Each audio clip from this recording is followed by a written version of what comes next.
생명의 샘가에서 출애굽기서를 묵상하고 있죠.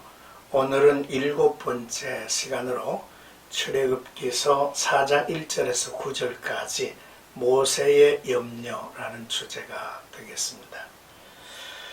앞장에서 하나님은 자신이 이스라엘의 하나님이심을 보여주시고 모세를 보내심과 동행하고 후원하실 것을 약속하셨습니다.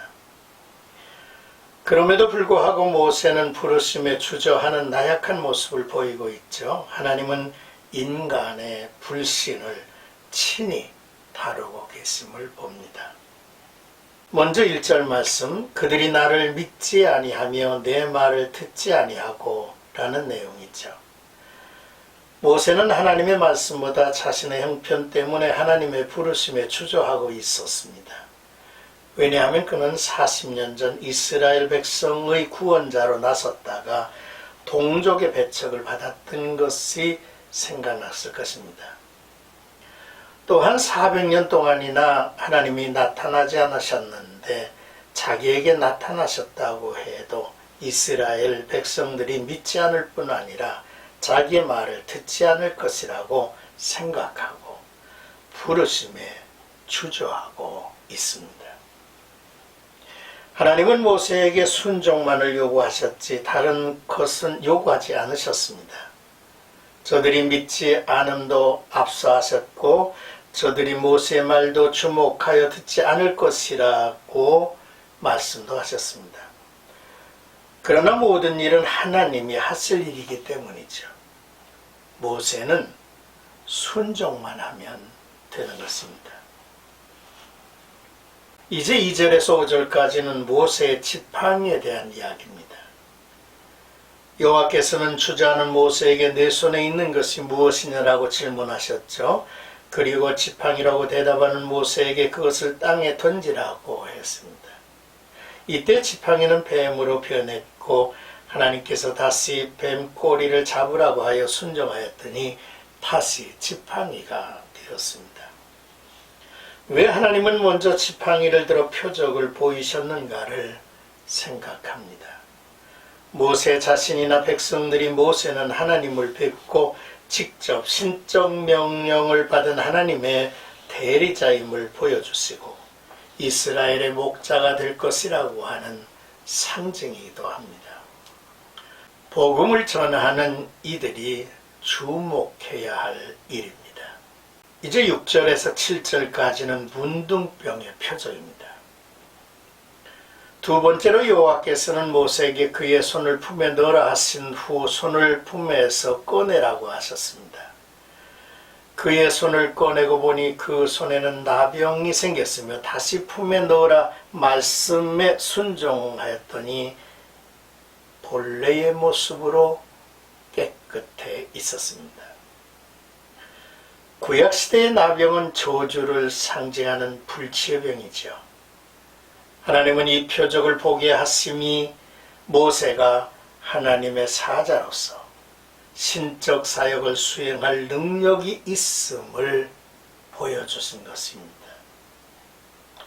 또한 이러한 나병은 스스로 벗어나기 어려운 이스라엘 백성들의 종살이와 천대 또는 부도덕과 우상숭배에 더럽혀진 모습을 상징하기도 하죠. 모세의 손을 회복시킨 이적은 모세가 순종함으로 이스라엘 백성들을 회복시켜 주신다는 하나님의 계획을 보여주신 것입니다. 끝으로 8절에서 9절은 나일 강물을 조금 떠다가 땅에 부으라 명하신 내용입니다.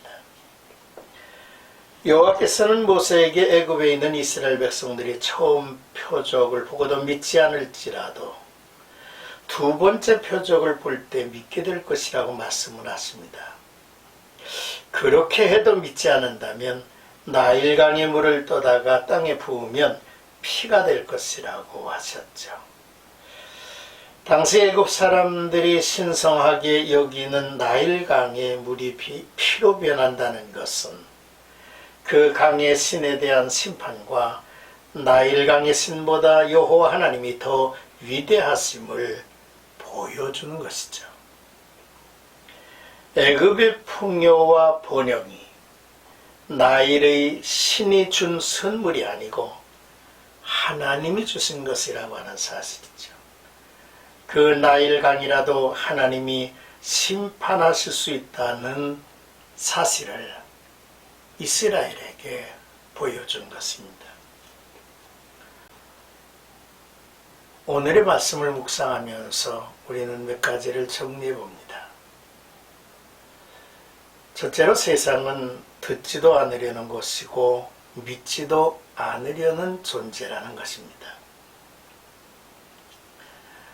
복음의 증인으로서 사는 우리들은 그저 하나님의 말씀에 순종하는 일이 중요하다는 거죠. 둘째로 하나님은 스스로 종들을 통해서 표징을 보여주실 것인데 일상 아무것도 아닌 것 같이 보여지는 손에 든 지팡이를 통해서 우리가 하나님을 만난 존재이며 하나님의 대리자라고 하는 것을 드러내 주실 것입니다. 셋째로 문둥병의 표적을 통해서 우리는 하나님의 대리자로서 능력 없는 존재이지만은 하나님께서 우리를 통해서 자신의 능력을 드러내 주신다고 하는 사실이죠. 우리의 손의 행위와 또 우리의 마음을 하나님의 능력으로 움직여 주셔서 하나님의 거룩함을 드러내시고 하나님께서 하실 일에 영광을 나타낼 것이기 때문입니다. 이제 넷째로 삶의 번영과 풍요는 세상이 주는 것이 아니라는 거죠. 하나님이 주시는 것입니다. 또한 이 세상이 하나님의 심판 아래 있다라고 하는 사실을 우리는 전하고 또 깨닫고 살아야만 하겠죠. 하나님께서 우리를 부르시고 또 우리를 보내심 속에서 하나님의 음성이 되기를 주의 이름으로 축복합니다.